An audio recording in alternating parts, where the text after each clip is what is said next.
ప్రార్థన. మా ప్రియ పరలోకపు తండ్రి, నీ పరిశుద్ధమైన నామానికి వందనాలు, స్తోత్రాలు. నీ ప్రియకుమారుడైన యేసుక్రీస్తు శిలువ మరణ పునరుద్ధానం ద్వారా మమ్మల్ని నీతిమంతులుగా చేసి మరొక దినము ఆయుష్కాలము పొడిగించి ఉదయం నీ సన్నిధిలో గడిపే భాగ్యాన్ని ఇచ్చినందుకు నీకు వందనాలు. పాటల ద్వారా ఆరాధనలో మీరు మహిమ పొందుకున్నారు. ఇప్పుడు వాక్యం ద్వారా మీరు మహిమ పొందుకునండి. మాతో మీరు మాట్లాడండి. మాకు కావాల్సిన జీవాహారం అనుగ్రహించండి. నీ పరిశుద్ధాత్మ అభిషేకం దయచేయండి. పరిశుద్ధాత్మ దేవుడా, తండ్రి మాట్లాడుచుండగా కుమారుడైన యేసుక్రీస్తు ప్రత్యక్షతలతో పాటు మమ్మల్ని మేము స్వపరీక్ష చేసుకొని నాయన మా జీవితాలను నీ వాక్యం చేత సరిచేసుకున్నటకు సహాయం దయచేయండి. తండ్రి, నీకు వందనాలు, స్తోత్రాలు. నన్ను నీ కుమారుడైన యేసుక్రీస్తు సిలువ చాటును మరుగు చేసుకొని నన్ను వాడుకొనండి. నాతో కూడా మీరు మాట్లాడండి. నిండు వందనాలు, కృతజ్ఞతాస్తుతులు చెల్లిస్తూ నన్ను నీ చేతులకు అప్పగించుకుంటూ మా ప్రభువును మా రక్షకుడైన యేసు నామంలో స్తుతించి ప్రార్థిస్తున్నాము తండ్రి, ఆమేన్. మంచిది. ఈరోజు 23వ తారీఖు 7వ మాసము 2026వ సంవత్సరము. ఇజ్రాయెల్ దేశంలో 9వ తారీఖు ఆవు నెల 5867వ సంవత్సరము. ఈరోజు మనము ఆయన బిడ్డలైన ఇశ్రాయేలులందరితో కలిసి ఏకీభవిస్తూ ద్వితీయోపదేశ కాండము 5వ అధ్యాయము 19 నుండి 33 వచనాలు, అలాగనే 6వ అధ్యాయము మొదటి 3 వచనాలు పాత నిబంధనలో మనం ధ్యానం చేద్దాం. తర్వాత లూకాసు వార్త 3వ అధ్యాయం 10 నుండి 15 వచనాలు. ద్వితీయోపదేశ కాండము 5వ అధ్యాయము 19 నుండి 33 వచనాలు. దొంగిలకూడదు, నీ పొరుగువాని మీద అబద్ధ సాక్ష్యము పలకకూడదు, నీ పొరుగువాని భార్యను ఆశింపకూడదు, నీ పొరుగువాని ఇంటినైనను వాని పొలమునైనను వాని దాసునినైనను వాని దాసినైనను వాని ఎద్దునైనను వాని గాడిదనైనను నీ పొరుగువాని దగు దేనినైనను ఆశింపకూడదు. ఈ మాటలను యెహోవా ఆ పర్వతం మీద అగ్నిమేఘ గాఢాంధకారముల మధ్య నుండి గొప్ప స్వరముతో మీ సమాజం అంతటితో చెప్పి 2 రాతి పలకల మీద వాటిని రాసి నాకు ఇచ్చాను. ఆయన మరేమీ చెప్పలేదు. మరియు ఆ పర్వతము అగ్ని వలన మండుచున్నప్పుడు ఆ చీకటి మధ్య నుండి ఆ స్వరము విని మీరు అనగా మీ గోత్రముల ప్రధానులను మీ పెద్దలను నా యుద్ధకు వచ్చి మన దేవుడైన యెహోవా తన ఘనతను మహాత్యమును మాకు చూపించాను. అగ్ని మధ్య నుండి ఆయన స్వరము వింటిమి. దేవుడు నరులతో మాట్లాడినను వారు బ్రతుకుతురని నేడు తెలుసుకొంటిమి. కాబట్టి మేము చావనేలా ఈ గొప్ప అగ్ని మమ్మను దహించును. మేము మన దేవుడైన యెహోవా స్వరము ఇకను వినిన ఎడల చనిపోదుము. మా వలె సమస్త శరీరులు మరి ఎవడు సజీవుడైన దేవుని స్వరము అగ్ని మధ్య నుండి పలుకుట విని బ్రతికెను. నీవే సమీపించి మన దేవుడైన యెహోవా చెప్పున్నది యావత్తు వినుము. అప్పుడు మన దేవుడైన యెహోవా నీతో చెప్పినది యావత్తు నీవే మాతో చెప్పిన ఎడల మేము విని దానిని గైకొందుమని చెప్పితిరి. మీరు నాతో మాట్లాడినప్పుడు యెహోవా మీ మాటలు వినెను. అప్పుడు యెహోవా నాతో ఇలాగు సెలవిచ్చాను, ఈ జనులు నీతో చెప్పిన మాటలు నేను విని ఉన్నాను. వారు చెప్పినదంతయు మంచిదే. వారికిని వారి సంతానమునకును నిత్యమును క్షేమము కలుగునట్లు వారు నా యందు భయభక్తులు కలిగి నా ఆజ్ఞలన్నిటినీ అనుసరించి మనస్సు వారికి ఉండిన మేలు. మీ గుడారములలోనికి తిరిగి వెళ్ళుడని నీవు వారితో చెప్పుము. అయితే నీవు ఇక్కడ నా యొద్ద నిలిచి ఉండుము. నీవు వారికి బోధింపవలసిన ధర్మమంతటిని అనగా కట్టడలను విధులను నేను నీతో చెప్పేదను. వారు స్వాధీనపరుచుకున్నట్లు నేను వారికి ఇచ్చుచున్న దేశమందు వారు అలాగూ ప్రవర్తింపవలెను. కాబట్టి మీరు కుడికే గాని ఎడమకే గాని తిరుగక మీ దేవుడైన యెహోవా ఆజ్ఞాపించినట్లు చేయుటకు జాగ్రత్త పడవలెను. మీరు స్వాధీనపరచుకొనబోవు దేశములో మీరు జీవించుచు మేలు కలిగి దీర్ఘాయుష్మంతులగునట్లు మీ దేవుడైన యెహోవా మీకు ఆజ్ఞాపించిన మార్గములన్నిటిలో నడుచుకొనవలెను. ఇప్పుడు ద్వితీయోపదేశ కాండము 6వ అధ్యాయం మొదటి 3 వచనాలు. నీవును నీ కుమారుడును నీ కుమారుని కుమారుడును నీ దేవుడైన యెహోవాకు భయపడి నేను నీకు ఆజ్ఞాపించు ఆయన కట్టడలన్నీయు ఆజ్ఞలన్నీయు నీ జీవిత దినములన్నిటను గైకొనుచు నీవు దీర్ఘాయుష్మంతుడగునట్లు మీరు స్వాధీనపరుచుకొనుటకు ఏరు దాటి వెళ్ళుచున్న దేశమందు మీరు జరుపుకొనుటకు మీకు బోధింపవలనని మీ దేవుడైన యెహోవా ఆజ్ఞాపించిన ధర్మమంతయు అనగా కట్టడలు విధులు ఇవే. కాబట్టి ఇశ్రాయేలు, నీ పితరుల దేవుడైన యెహోవా నీతో చెప్పిన ప్రకారం పాలు తేనెలు ప్రవహించు దేశంలో మేలు కలిగి బహుగా అభివృద్ధి పొందునట్లు నీవు వాటిని విని అనుసరించి నడుచుకొనవలెను. క్రొత్త నిబంధనలో లూకా సువార్త 3వ అధ్యాయం 10 నుండి 15 వచనాలు. అందుకు జనులు, అలాగైతే మేమేమి చేయవలనని అతను అడుగగా, అతడు 2 అంగీలు గలవాడు ఏమీ లేనివానికి ఇవ్వవలననియు, ఆహారము గలవాడు అలాగునే చేయవలననియు వారితో చెప్పాను. సుంకరులను బాప్తిజమము పొందవచ్చే బోధకుడా, మేమేమి చేయవలనని అతన్ని అడగగా, అతడు, మీకు నిర్ణయించబడిన దానికంటే ఎక్కువ తీసుకొనవద్దని వారితో చెప్పాను. సైనికులు మేమేమి చేయవలనని అతన్ని అడిగిరి. అందుకు అతడు, ఎవని బాధ పెట్టకయు, ఎవని మీదనూ అపనింద వేయకయు మీ జీతములతో తృప్తి పొంది ఉండుడని వారితో చెప్పాను. ప్రజలు కనిపెట్టుచు, ఇతడు క్రీస్తు ఉండునేమో అని అందరూ యోహాను గూర్చి తమ హృదయంలో ఆలోచించుకొనుచుండగా. ఈ 2 గ్రంథ భాగాల్లో మనము ధ్యానం చేసినటువంటి విషయాలు మూలంగా ముఖ్యమైనవి: నిబంధనకు విధేయత, సామాజిక నీతి, పశ్చాత్తాప ఫలములు మరియు దేవుని భయం అనే ప్రధాన అంశాలు మనకి ఇందులో కనపడతాయి. ఈ ద్వితీయోపదేశకాండం 5వ అధ్యాయంలో మోషే 10 ఆజ్ఞల చివరి భాగాన్ని వివరిస్తూ దేవుని ఆజ్ఞలను ఆచరించినప్పుడు ఆశీర్వాదం లభిస్తుందని బోధిస్తాడు. లూకా సువార్త 3వ అధ్యాయంలో బాప్తిజం ఇచ్చే యోహాను మారు మనసుకు తగిన ఫలములు గురించి మాట్లాడుతూ ఉంటాడు. అంటే కేవలము మాటలు కాదు, జీవితంలో కనిపించే మార్పు అన్న అంతర్లీనంగా ఉన్న సందేశాన్ని బాప్తిజం ఇచ్చే యోహాను తెలియచేస్తాడు. మోషే 10 ఆజ్ఞలు, బాప్తిజం ఇచ్చే యోహాను మారు మనసుకు తగిన ఫలముల గురించి మాట్లాడతాడు. మనం లోతుగా వెళ్ళి కొన్ని విషయాలు ధ్యానం చేసుకుందాం. మొదటిది నిబంధన విధేయత జీవన విధానం. నిబంధనకు విధేయత చూపిస్తూ ఉండే జీవన విధానం. ద్వితీయోపదేశకాండం 5వ అధ్యాయం 19 నుండి 21 వచనాలు మనం చూస్తే, దొంగతనం చేయకూడదని, అబద్ధ సాక్ష్యం పలకకూడదని, పొరుగువారిది ఏది కూడా ఆశించకూడదు. అది మనుషులు కావచ్చు, పశువులు కావచ్చు, వస్తువులు కావచ్చు. అది నీది కానిది, అది పొరుగువారిది ఏదైనా సరే ఆశించకూడదు అని అంటాడు. ఇది కేవలము చట్టాలు కాదు, ఇవి కేవలము ఆజ్ఞలు అనంటే చట్టాలు పరంగా చూడడమే కాదు, మనిషి దేవుడు, మనిషికి దేవునికి సంబంధము, మనిషికి ఉన్నటువంటి పరిశుద్ధమైనటువంటి సంబంధాలను చూపించే నిబంధన సూత్రాలు. దేవునికి మనిషికి ఉన్నటువంటి పరిశుద్ధమైన సంబంధము, అలాగనే మనిషికి ఉన్నటువంటి పరిశుద్ధమైన సంబంధాల గురించి ఈ ఆజ్ఞలు మనకు తెలియచేస్తూ ఉంటాయి.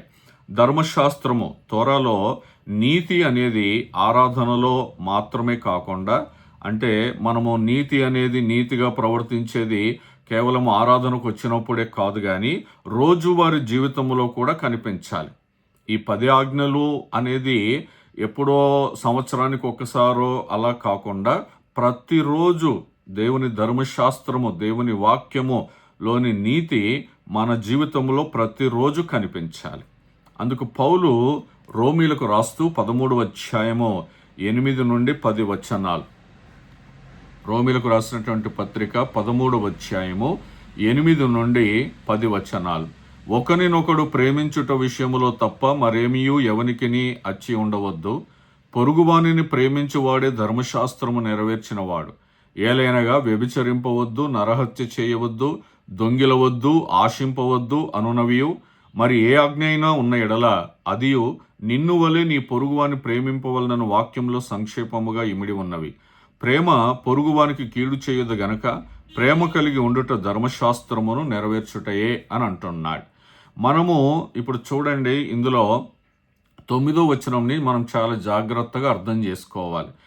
పొరుగువాన్ని ప్రేమించుట, ప్రేమిస్తే పొరుగువానికి ఏ కీడు కూడా జరగదు. మనము చేసే క్రియల్లో కూడా ఆ ప్రేమ కనపడాలి. వ్యభిచరింపవద్దు, వ్యభిచారము పాపం, అది నీకు పాపం కలిగిస్తుంది, ఎదుటి వాళ్ళకు కూడా పాపం కలిగిస్తుంది. వ్యభిచారము చేస్తే నువ్వు పొరుగువాడిని ప్రేమించినట్టు కాదు.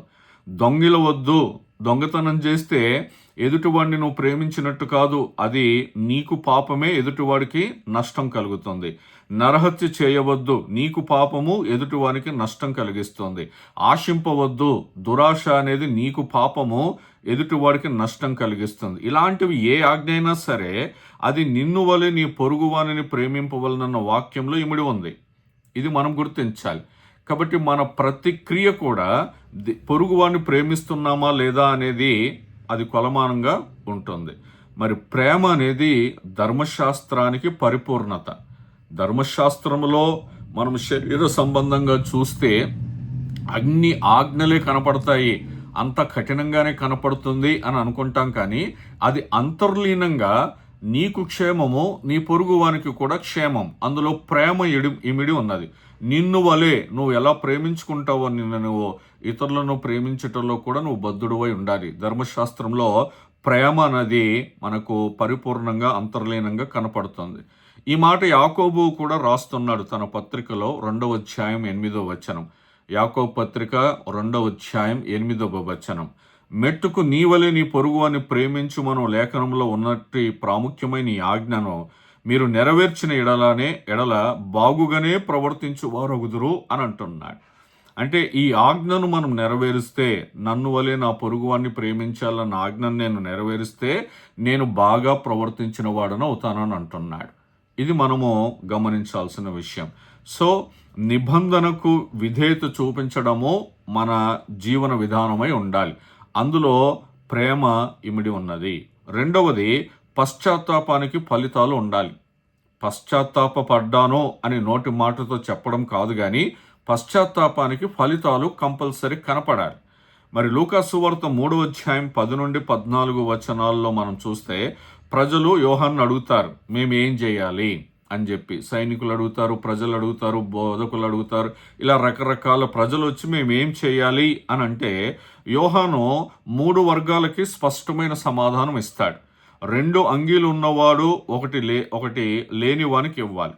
సుంకరులేమో నిర్ణయించిన దానికంటే ఎక్కువ వసూలు చేయకూడదు. సైనికులేమో బలవంతంగా డబ్బు తీసుకోకూడదు, తమ జీతంతో సంతృప్తి చెందాలి. ఈ 3 విషయాలు 3 వర్గాలకి తెలియచేస్తాడు. ఇది నీతి యొక్క ఆచరణ, జదాకా అంటారు. ఇది నీతి యొక్క ఆచరణ. యూదుల సాంప్రదాయంలో నిజమైన పశ్చాత్తాపం అనేది అంటే ఎలాగోనంటే క్రియల్లో చూపించాలి. ఎలాగా? సామాజిక న్యాయంలో చూపించాలి, దయ చూపించాలి, నిజాయితీలో చూపించాలి. ఈ 3 విషయాల్లో గనక ఫలాలు చూపించకపోతే నేను పశ్చాత్తాపడ్డాను అన్నదానికి అర్థం లేదు. మారు మనస్సు అది చూపించాలి. నేను ఇంతకుముందు ఎలాగొన్నానో ఇప్పుడు ఎలాగొన్నాను, నా జీవితంలో మరి ఫలము కనిపిస్తుందా లేదా? ఏ ఫలము కనిపిస్తుంది? మంచి ఫలమా, చెడ్డ ఫలమా? ఏ ఫలము కనిపిస్తుంది? ఖచ్చితంగా పశ్చాత్తాపానికి సమాజములో మన క్రియలు కనపడాలి. అది ఎలాగున్నా ప్రేమ విషయంలో, దయ విషయంలో, నీతి విషయంలో, నిజాయితీ విషయంలో, పరిశుద్ధతలో, జీవన విధానంలో మార్పు విషయంలో ఇవన్నీ కూడా కనపడాలి. అవే ఫలాలు. ఫలాలు లేకుండా నేను మారు మనసు పొందాను అని చెప్పేసి బాప్తిజం తీసుకొని ఇంకా నువ్వు పాత జీవితమే జీవిస్తూ ఉంటే అది పశ్చాత్తాపానికి నిజమైన గుర్తు కాదు. 3వ విషయం ఏంటంటే దేవుని భయము ఆశీర్వాదానికి మార్గం. దేవుని భయము ఆశీర్వాదానికి మార్గం. ద్వితీయోపదేశకాండము 6వ అధ్యాయంలో నీ దేవుడైన యెహోవాకు భయపడి ఆయన ఆజ్ఞలను ఆచరించుము అని అంటున్నాడు. అంటే ఆజ్ఞలు అతిక్రమిస్తే పాపము, ఆజ్ఞలు అతిక్రమిస్తే శిక్ష వస్తుంది. ఇలాగున దీనికి భయపడడం కాదు, దీని గురించి మనం భయపడడం కాదు. మరి దేవుని పట్ల భయము, దేవుని పట్ల భక్తి, దేవునికి విధేయతతో జీవించడం అనేది నిజమైన భయం. నిజమైన భయం ఏమిటి అని అంటే శిక్ష వస్తుందని భయపడడం కాదు, దేవుడు తీర్పు తీరుస్తాడని భయపడడం కాదు. ఆ నిజదేవునికి మనం చూపించే గౌరవం, ఆ నిజదేవుణ్ణి మనం ఆరాధన చేసే విధానం, ఆ నిజదేవునికి మనం చేసే భక్తి, ఆ నిజదేవునికి మనం చూపించే విధేయత, ఇది భయానికి అర్థాలు. ఈ భయమే జ్ఞానానికి ఆరంభం. ఈ భయము దేవుని జ్ఞానానికి, మనలో దేవుని జ్ఞానానికి ఆరంభముగా ఉంటుంది. అపోస్తుడైన పౌలు మరి 9వ అధ్యాయము అపోస్తుల కార్యంలో 9వ అధ్యాయం 31వ వచనంలో, 9వ అధ్యాయం 31వ వచనం, కావున యూదయ, గలిలయ, సమరయ దేశములందంతటా సంఘము క్షేమాభివృద్ధి నొందుచు సమాధానము కలిగి ఉండెను. మరియు ప్రభువునందు భయమును పరిశుద్ధాత్మ ఆదరణయు కలిగి నడుచుకొనుచు విస్తరించుచుండెను. సంఘము ప్రభువునందు భయమును అంటే నిజమైన భయముతో దేవుణ్ణి స్తుతిస్తున్నారు, ఆరాధన చేస్తున్నారు, సహవాసముగా కూడుకుంటున్నారు, దేవుని వాక్యమును ధ్యానం చేస్తూ ఉన్నారు.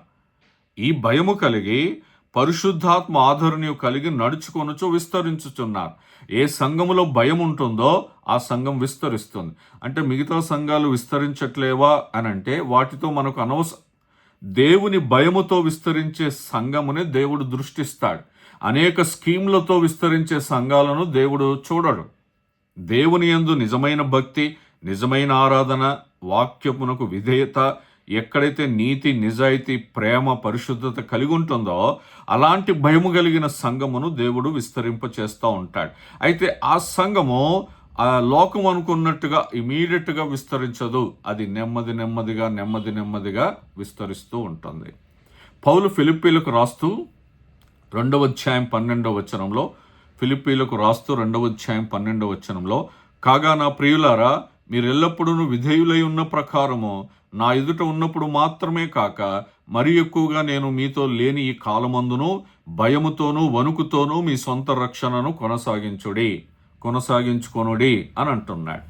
అంటే పౌలు దేవుని సేవకుడు అతడు ఉన్నప్పుడు ఎలాగున భయముతో ఉంటున్నారో అతడు లేనప్పుడు కూడా అలాగునే భయముతోనూ వణుకుతోనూ మీ సొంత రక్షణను కొనసాగించుకొనుడి అని అంటున్నాడు. ఒక ఎగ్జాంపుల్ చెప్తాను. సంఘములో ఏదన్నా కూడిక ఉన్నప్పుడు, సేవకుడు ఉన్నప్పుడు ఒక రకంగా ఉంటుంది, సేవకుడు లేనప్పుడు ఇంకొక రకంగా ఉంటుంది. సేవకుడు లేనప్పుడు ఏం చేస్తారో తెలుసా? ప్రార్థన చేసిన వాళ్ళు ప్రార్థన చేసేసి చక్కగా బ్యాగు పట్టుకొని ఇంటికి వెళ్ళిపోతారు. నేను సీసీ కెమెరాల్లో చూస్తూ ఉంటాను. చాలామంది పేర్లు కూడా చెప్పగలను, నేను యథార్థంగా నేను పేర్లు కూడా చెప్పగలను. ఇది ప్రతి సంఘములో కూడా జరిగేదే. సేవకుడు ఉన్నప్పుడేమో మంచిగా భయముతో ఉన్నట్టుగా సంఘములో ఉంటారు. సేవకుడు లేకపోతే సేవకుడు కళ్ళు మూసుకున్నప్పుడు కూడా బ్యాగులు సర్దుకొని వెళ్ళిపోయే వాళ్ళు చాలామంది ఉన్నారు. ఇది యథార్థం. నువ్వు దేవుని సన్నిధిలో భయముతో ఉన్నావో లేదో అక్కడే తెలిసిపోతుంది. నీకు ప్రపంచములో దేవుని కంటే నువ్వు కూడుకునేది వారంలో 1-2 సార్లు. ఆ 1-2 సార్లు కూడా సేవకుడు ఉన్నప్పుడు ఎలాగుంటున్నావు, సేవకుడు లేనప్పుడు ఎలాగుంటున్నావు. ఇక్కడైతే పౌలు సేవకుడు లేనప్పుడు గురించి మాట్లాడుతున్నాడు. కానీ ఈనాడు సంఘాల్లో సేవకుడు ఉన్నప్పుడే ఆ ఫోన్ కాల్లోనో లేకుంటే ఏదో అని చెప్పేసి పని అని చెప్పేసి బ్యాగ్ పట్టుకొని, అందరూ పురుషులైతే వాళ్ళ బైబిల్స్ పట్టుకొని, స్త్రీలైతే బ్యాగులు పట్టుకొని చక్కగా సర్దుకొని దేవుని భయం లేకుండా వెళ్ళిపోతూ ఉన్నారు. ఇది చాలా ప్రమాదకరమైన విషయం. నీ భయము అక్కడే కనపడుతుంది. నువ్వు దేనికి వచ్చావు? కొందరు సినిమాలకు వెళ్తారు. సినిమాలకు వెళ్ళి కొద్దిసేపు కూర్చొని ఆ సినిమా నచ్చకపోతే బయటికి వెళ్ళిపోతారు. క్రైస్తవ్యం కూడా అలాగనే అయిపోయింది.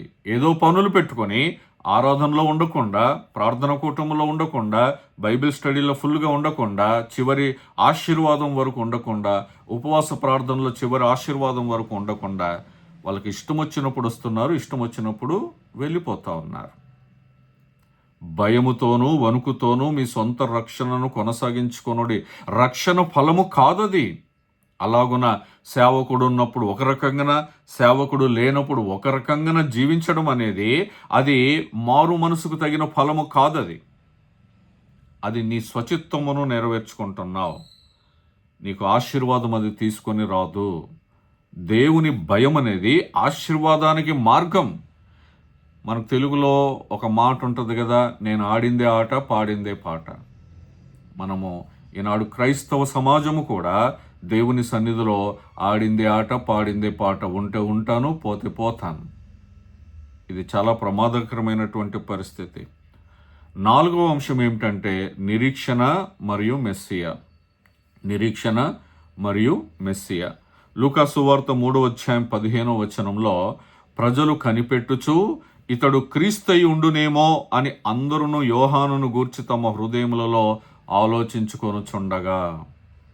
ప్రజలు యోహానును మెస్సియా అని అనుమానించారు. నీ నిరీక్షణ ఎవరి గురించి? నిజదేవుడైనటువంటి ప్రభు గురించి ఉండాలి. యోహాను తనను మెస్సియాగా ప్రకటించలేదు, కానీ ప్రజలు యోహాన్ని మెస్సియా అనుకుంటున్నారు. ఈనాడు మనకు వాక్యంలో ఉంది, అంత్య దినములో అబద్ధ బోధకులు వస్తారు, నేనే క్రీస్తు అని చెప్పి చాలా మంది వస్తారని దేవుడు చెప్పాడు. ఇప్పుడు యోహాను విషయంలో కూడా అదే జరిగింది, ఈయనేమో మెస్సియా అని చెప్పి. అయితే యోహాను మెస్సియాకు మార్గం సిద్ధం చేసే ప్రవక్తగా తన పాత్రను నిర్వర్తించాడు. ఈరోజు మనము నిరీక్షణ కలిగి ఉండాల్సింది ఏమిటి అనంటే, నిజమైన మెస్సియా రాబోతున్నాడు. ఎవరిని పడితే వాళ్ళను మెస్సియాగా మనం అంగీకరించకూడదు. ఇప్పటికే మనము చాలామంది నేను యేసు ప్రభుని అని చెప్పి మరి లోకానికి వచ్చారు, ప్రకటించుకున్నారు వాళ్ళు. ఇంకా దారుణం, స్త్రీలు కూడా నేనే మెస్సియానని ప్రకటించుకున్నారు. ఇలాంటి భయంకరమైనటువంటి పరిస్థితుల్లో కాలంలో మనం జీవిస్తున్నప్పుడు మనము నిజమైన వాక్యము తట్టు తిరిగి నిజమైన మెస్సియా కొరకు ఎదురు చూడాలి. ఆనాడు మెస్సియా కోసం ఎదురు చూశారు. రోమా ప్రభుత్వములో బానిసలుగా ఉంటూ మెస్సియాకు ఎదురు చూస్తే మరి నిజమైన మెస్సియా వచ్చినప్పుడు ఆయనను గుర్తించలేదు, ఈయన నిజమైన మెస్సియా అని చెప్పి. వాళ్ళు రోమా ప్రభుత్వానికి వ్యతిరేకంగా యుద్ధం చేసి వాళ్ళ నుండి విడిపించే మెస్సియా కావాలని కోరుకున్నారు. కానీ పాపం నుండి విడిపించి నూతన కొత్త యెరూషలేము లేకపోతే ఆ పరలోక రాజ్యము ఇచ్చే మెస్సియాను వీళ్ళు గుర్తించలేదు, అంగీకరించలేదు. ఇతడు మాకొద్దు అని అన్నారు. నీవు మరి యోహాను పిలుపు ఏంటంటే, ముందుగా హృదయాలను సిద్ధపరచుకోండి, తరువాత మెస్సియాను స్వాగతించండి. మీ హృదయాలు సిద్ధం చేసుకోవాలి యేసు ప్రభు కొరకు. నీ హృదయంలో ఆయనకి సింహాసనం వెయ్యాలి. నీ హృదయం పరిశుద్ధంగా లేకపోతే ఆయన రాడు, నీ హృదయంలోనికి రాడు. ఐదో విషయం ఏంటంటే, విధేయత ఆశీర్వాదానికి మూలం. విధేయత ఆశీర్వాదము, దేశములో అభివృద్ధి. ద్వితీయోపదేశకాండంలో, లూకా సువార్తలో పశ్చాత్తాపము, నీతియుక్తమైనటువంటి క్రియలు అంటే మారు మనస్సుకు తగిన క్రియలు, మెస్సియా కొరకు సిద్ధపాటు. ఈ రెండు భాగాలు ఒకే సత్యాన్ని బోధిస్తున్నాయి. ఏంటంటే, హృదయంలో మార్పు అనేది మన జీవితంలో కనపడాలి. హృదయంలో మార్పు జరిగింది అని నోటితో చెప్పడం కాదు, కానీ హృదయంలో మార్పు అనేది నా జీవితంలో కనిపించాలి. మత్తయి సువార్త 5వ అధ్యాయం 16వ వచనంలో, మత్తయి సువార్త 5వ అధ్యాయం 16వ వచనంలో, మనుష్యులు మీ సత్క్రియలను చూచి పరలోకమందున్న మీ తండ్రిని మహిమపరచునట్లు వారి ఎదుట మీ వెలుగు ప్రకాశింపనీయుడి అని అంటున్నాడు. మన సత్క్రియలు లోకం చూడాలి, మనుషులు చూడాలి, చూచి పరలోకమందున్న మన తండ్రిని మహిమపరచాలి. అలాగున మనం వాళ్ళ ఎదుట మన వెలుగు ప్రకాశింపనీయాలి అని అంటున్నాడు. ఎఫెసీయులకు రాస్తూ 4వ అధ్యాయం 28వ వచనంలో, దొంగిలవాడు ఇక మీదట దొంగిలక అక్కరగలవానికి పంచిపెట్టుటకు వీలు కలుగు నిమిత్తము తన చేతులతో మంచి పని చేయుచు కష్టపడవాలి. క్రీస్తులోనికి రాకముందు దొంగ ఇప్పుడు క్రీస్తులోనికి వచ్చిన తర్వాత దొంగతనం చేయకూడదు. ఏం చేయాలి? దొంగతనం చేయకుండా తన చేతులతో కష్టపడి అవసరతలో ఉన్న వారికి పంచిపెట్టాలి. ఇది మారు మనసుకు తగినటువంటి ఫలం. యాకోబు రాస్తున్నాడు 2వ అధ్యాయము 14 నుండి 17 వచనాలు. యాకోబు పత్రిక 2వ అధ్యాయం 14 నుండి 17 వచనాలు. నా సహోదరులారా, క్రియలు లేనప్పుడు ఎవడైనను తనకు విశ్వాసము కలదని చెప్పిన ఎడల ఏమి ప్రయోజనమో? అట్టి విశ్వాసం అతన్ని రక్షింపగలదా? సహోదరుడైనను సహోదరి అయినను దిగంబరులై ఆనాటికి భోజనము లేక ఉన్నప్పుడు మీలో ఎవడైనను శరీరమునకు కావలసిన వాటిని ఇయ్యక సమాధానముగా వెల్లుడి, చలి కాచుకొనుడి, తృప్తి పొందుడని చెప్పిన ఎడల ఏం ప్రయోజనం?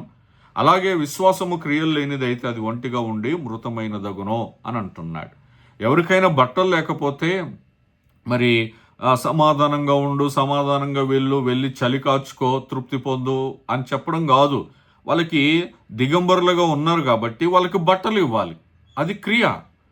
ఆ క్రియను చూసి దేవుడిని సమాజం మహిమపరచాలి, మనలో ఆ క్రియను చూచి. ఇది దేవుడు క్రియలు లేని విశ్వాసం మృతమైనది అని అంటున్నాడు. తీతుకు రాసిన పత్రిక 2వ అధ్యాయము 11 నుండి 14 వచనాలు. తీతుకు రాసినటువంటి పత్రిక 2వ అధ్యాయం 11 నుండి 14 వచనాలు. ఏలయనగా సమస్త మనుషులకు రక్షణకరమైన దేవుని కృప ప్రత్యక్షమై మనము భక్తిహీనతను ఇహలోక సంబంధమైన దురాశలను విసర్జించి శుభప్రదమైన నిరీక్షణ నిమిత్తము అనగా మహాదేవుడును మన రక్షకుడునైన యేసుక్రీస్తు మహిమ యొక్క ప్రత్యక్షత కొరకు ఎదురు చూచుచు ఈ లోకములో స్వస్థ బుద్ధితోనూ నీతితోనూ భక్తితోనూ బ్రతుకుచుండవలనని మనకు బోధించుచున్నది. ఆయన సమస్తమైన దుర్నీతి నుండి మనల్ని విమోచించి సత్క్రియలందు ఆసక్తి గల ప్రజలను తన కోసరం పవిత్రపరుచుకొని తన సొత్తుగా చేసుకున్నట్టుకు తన్ను తానే మన కొరకు అప్పగించుకొనాను. క్లుప్తంగా ఈ వచనాలు చూస్తే సత్క్రియలు, మంచి క్రియల కొరకు ఆసక్తి గల ప్రజలుగా ఉండాలి. అలాంటి వారిని దేవుడు పవిత్రపరుచుకొని తన సొత్తుగా చేసుకుంటాడంట. ఎంత గొప్ప భాగ్యం ఇది! నాకు నేనే మంచి చేసుకుంటాను, నన్ను నేనే ప్రేమించుకుంటాను, నాకు నేనే కొనుక్కుంటాను, నాకు నేనే అని అంటే దేవుని దృష్టిలో నీవు ఉండవు. సత్క్రియలందు ఆసక్తి, ఆ సత్క్రియలు ఎవరు నీ గురించి కాదు, సమాజం కొరకు. ఇది దేవుడు కోరుకుంటున్నాడు. సో నిబంధనకు విధేయత దేవుని ప్రేమకు ప్రతిస్పందన. నేను దేవుణ్ణి ప్రేమిస్తున్నాను అని అంటే దాని అర్థం ఏంటంటే నేను నిబంధనకు విధేయత చూపిస్తున్నాను. నన్ను ప్రేమించువారు నా ఆజ్ఞలను గైకొంటారు అని ప్రభు స్పష్టంగా చెప్పాడు. సో ఆ దేవుని వాక్యమును ఎవరు గైకొంటున్నారు అని అంటే వాళ్ళు దేవుని ప్రేమిస్తున్నట్టు. అలాగనే రెండవది పశ్చాత్తాపము మాటల్లో కాదు క్రియల్లో కనిపించాలి. మూడవది దాతృత్వము, నిజాయితీ, న్యాయము, నిజమైన విశ్వాసానికి ఫలితాలు.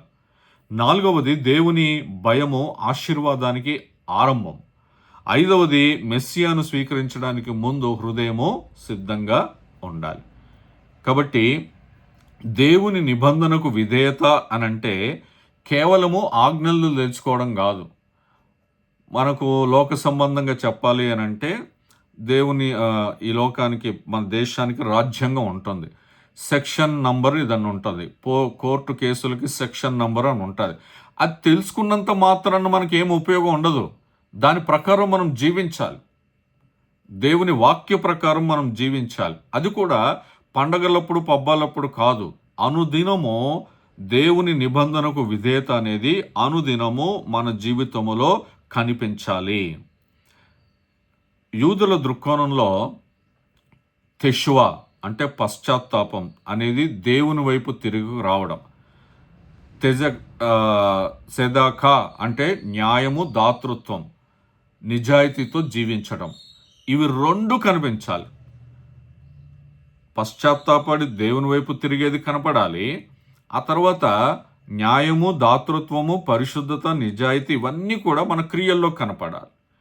బాప్తిజం ఇచ్చే యోహాను కూడా ఇదే పిలుపునిస్తున్నాడు. మారు మనసుకు తగిన ఫలములో ఫలించండి అని అంటున్నాడు.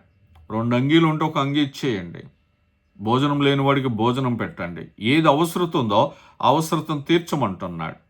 ఇదే మెస్సియా రాకకు ముందు నిజమైన సిద్ధపాటు జీవితం. నిజమైన భక్తి, నిజమైన ఫలాలు మన జీవితంలో కనపడాలి. కాబట్టి నిబంధనను ప్రేమించుట అనంటే నోటి మాటలతో నేను నిన్ను ప్రేమిస్తున్నాను అని చెప్పడం కాదు. ఆ క్రియలు కనపడాలి. పశ్చాత్తాప ఫలితమైనటువంటి నిజ జీవితం మన జీవితంలో కనపడాలి. ప్రతిరోజు కనపడాలి. అలా ఎవరైతే తమ జీవితాన్ని మార్చుకుంటారో దేవుడు వాళ్ళని దృష్టిస్తాడు. ఆయన మనం చూసుకున్నాం కదా, సత్క్రియలందు ఆసక్తి గల ప్రజలను తన కోసరము పవిత్రపరుచుకొని, ఈ గుంపులో గనక మనం ఉంటే ఎంత ధన్యులం. ఒక స్పెషల్ బ్యాచ్, స్పెషల్ శిష్యులు, స్పెషల్గా యేసుప్రభుని వెంబడించేవారు. అంటే యేసుప్రభు ఏది చెప్తే చేసేవాళ్ళు. అందులో మనము కూడా ఉంటే ఎంత ధన్యులం. ఆ కృప దేవుడు మనకు దయచేయునుగాక. ఆమెన్.